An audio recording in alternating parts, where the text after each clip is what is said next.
Hey guys, so Samsung finally launched the Galaxy S6 and the S6 Edge in India. My name is Bharat. Today we're going to be unboxing and taking a look at the new S6 Edge.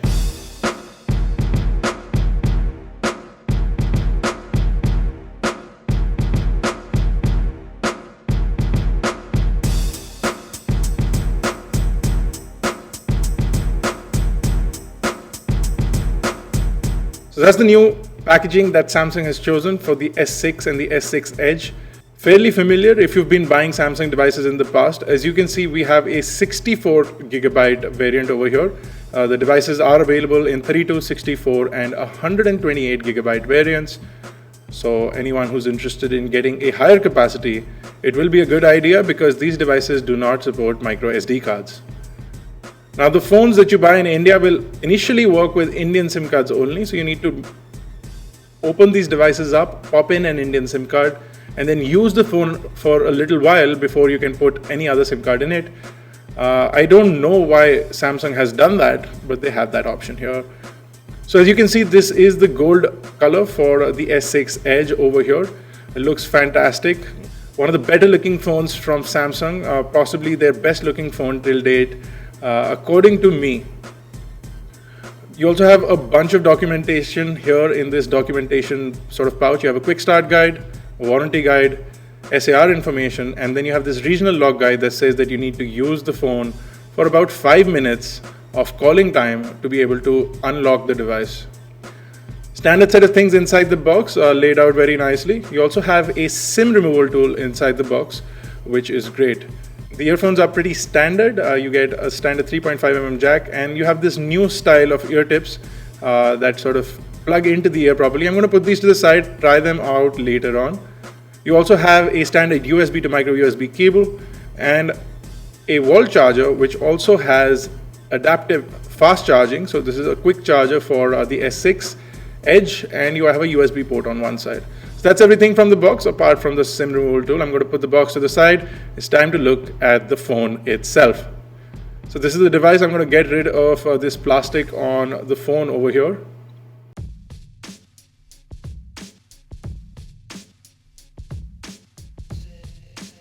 So this is the S6 Edge with dual edges on the phone. You can see that the phone looks fantastic, and even though the back has a really glossy and reflective finish, it's not really a mirror finish, so you won't be able to see your face in it, but you have this really nice sort of finish. It's really glossy and blingy, but it's not over the top.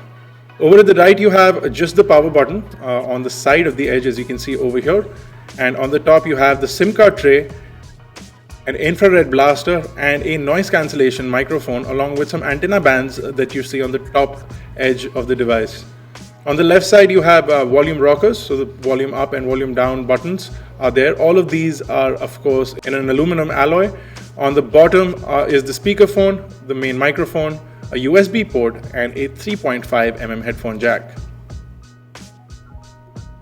On the back is a 16 megapixel camera with optical image stabilization. You also have a finger heart rate sensor, so if you put the tip of your finger on there, it'll tell you what your heart rate is. The camera does record 4K video. You have dual LED flash. The back is all glass, just like the front, and on the front as well as on the back of the device you have Gorilla Glass 4 and an aluminum alloy that surrounds the device overall. Now while we power on this device, I'm going to give you some of the specifications. So over at the front you have a 5.1 inch Quad HD Super AMOLED display, which gives you a total of 577 pixels per inch. Like I said earlier, it does have Gorilla Glass 4 on top. On the inside you have an Exynos octa-core chipset. You also get 3GB of RAM and 32, 64 and 128GB capacity options as per your requirement. The battery on the S6 Edge is 2600 milliamp hours, whereas on the S6 is slightly less at 2550 milliamp hours. The device is running Android 5.0.2 Lollipop out of the box, and you do see a newer version of Samsung's TouchWiz user interface, which has been sort of customized quite a lot, and it is a fresh take on what Samsung has been doing with TouchWiz for quite a while, and I'll show you that in just a minute. while I power it on. So you can see I'm running through the quick start process over here. You can set up a wake command to sort of activate S voice. I'm not going to be doing that, so I'm going to do that later. The front button, the main home button, also has a fingerprint scanner, and unlike previous versions of the fingerprint scanner where you had to swipe down from the top, as you can see on the screen right now, this button is more Apple-like, so you have to press down on the screen or on the button to initiate the sensor properly. So the sensor is going to read up your fingerprint for the first time, and once it does that, the fingerprint scanner is pretty good, and we've been using it, and it turns out to be unlocking the device pretty quickly and much more efficiently than in the previous versions of Samsung's fingerprint scanner.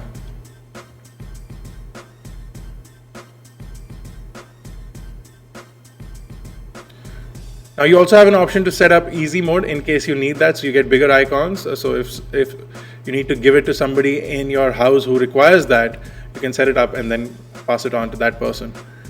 Now this is what the main sort of user interface looks like, and it is pretty Samsung-like, and you can pull out a Flipboard's reading menu from the left. So it's also sort of pre-set up with business and technology news, etc. So once you go into that, you'll immediately start to get news. The application drawer and the overall user interface is pretty standard, pretty stock Android mixed with TouchWiz, and if you go into the settings panel, you'll be familiarized with a lot of Samsung type customizations. Now you do have a bunch of customizations that you can enable for the edge. So you can get edge notifications on the right edge or the left edge, and you can also get missed calls, etc. information there.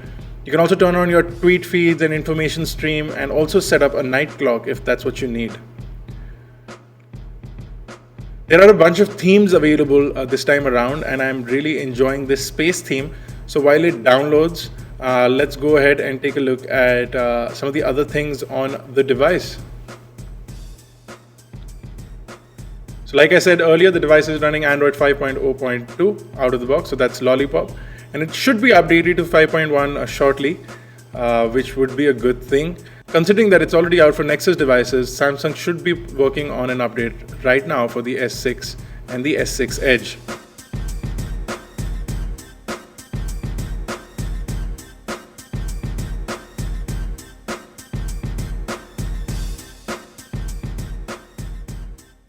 So you have a standard set of apps, and if you want any of the Samsung application or the Galaxy applications, you can download them from the Galaxy apps store. So if you need any of those, you can get those, which would be easier, and it's less cluttered because you don't have them pre-downloaded, so they're not taking your screen real estate or your inbuilt storage. So I'm going to apply this space theme now to give you an example of customization on the new TouchWiz. So you can see it basically skins the whole theme, including the clock, the weather app, everything gets skinned completely, which is great. The way that Samsung's handling customizations is sort of in line with a lot of other companies, including what OnePlus and Cyanogen are doing with their devices, including what Xiaomi is doing. So Samsung is sort of bringing that because a lot of people do customize their devices, so you can do that now. What I'm noticing is the device getting really hot from around the camera module, but I'll test more of that later on. You also have Google Now sort of pre-installed, so you can initiate Google Now by just saying OK Google at any point of time during your usage of the device. Also with 5.1 update around the corner, this usage will become slightly better and easier. I'm just going to quickly set up the weather so that we can see the weather on the top sort of watch clock next to the clock over there. The notification panel is more or less similar to what we've seen with Samsung in the past. Of course, there is a bit of Lollipop in there, but not completely. So there's no double pull down as you would see for Lollipop. There's only like a single pull down to even bring out the quick settings. You also have Samsung's Quick Connect, which you can enable, which will also turn on your Bluetooth if you need to do that. So if you jump back to settings, you'll see that even the settings panel has been customized with the theme, which is great. So the theming aspect of it is turning out to be great. I'm just going to show you that you also have a bunch of motions, the direct call, smart alert, the muting with your palm, and also the palm swipe to capture a screenshot, which has been there from many years for the Samsung, especially Galaxy S devices. So we are seeing that even continue into the S6. I don't know how many people actually take screenshots like that, but you have that option.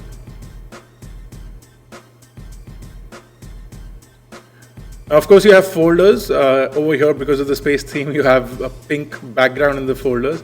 What I'm going to do is I'm going to jump back into the default theme so I can show you things on this device slightly better.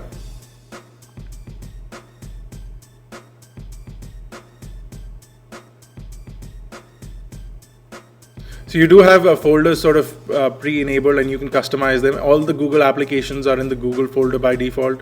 You can add a bunch of color to your folders to sort of highlight them. So when you shut the folder down, it'll give you that color so that you know and you can relate to the folder. The keyboard is also pretty nice, really easy to type on. The Samsung keyboard has generally been really good in the past. They were also one of the first few people to use swipe or continuous input in their keyboards, and they still have that option over here. You can swipe on the keyboard for continuous input, or you can swipe on the keyboard to move around the cursor, which is totally up to what you want to use it for. The keyboard is fast and responsive, so no problem with that, and you can quickly go back and fix your errors if you have any. So the screen is nice and bright, Ultra HD screen, and the touch response from the screen is great for the initial use of it, so no complaints with that whatsoever. The device is starting to get really warm around the camera area for sure, so I'm going to see if that continues to happen and if this device is actually going to get really hot in your pocket. Now, the overall look and feel and the build quality of the device is really premium. It looks really fantastic. The Edge definitely adds some sort of aesthetic appeal to the device, if not any real value. The back and the front are really hard and toughened with Gorilla Glass 4. They say that it won't break easily. And the overall screen is really gorgeous. I do have a complaint with the device. If you're trying to use it with one hand, you'll keep pressing other things on the screen because your palm touches the edge of the screen and it sort of disables the way you interact with the screen. So this device is going to be a problem for a lot of people if they're using it with one hand because it sort of acts on its own due to the edge sort of hitting your hand or the palm of your hand. So now the other important aspect of this device is the camera capability, and the camera is really nice. It's a 16 megapixel camera, and it does have a really impressive f1.9 lens on the back as well as on the front. The front camera is a 5 megapixel camera, but the rear camera has a f1.9 lens, and that works really well, especially in low light conditions. The camera app also has a bunch of custom modes, including a pro mode that allows you to sort of set the ISO, the white balance, the aperture, the exposure, everything according to your needs. And you can also set focus manually on this device, which will really work out well for a lot of people if you're into some serious photography or videography. You do have optical image stabilization, and you will see that sort of into play when you're clicking pictures or taking video. Of course, we'll be testing this thoroughly later on. Of course, I'm going to also be testing the OIS and sort of comparing it with what Apple is doing with the iPhone 6 Plus to give you a better idea of that.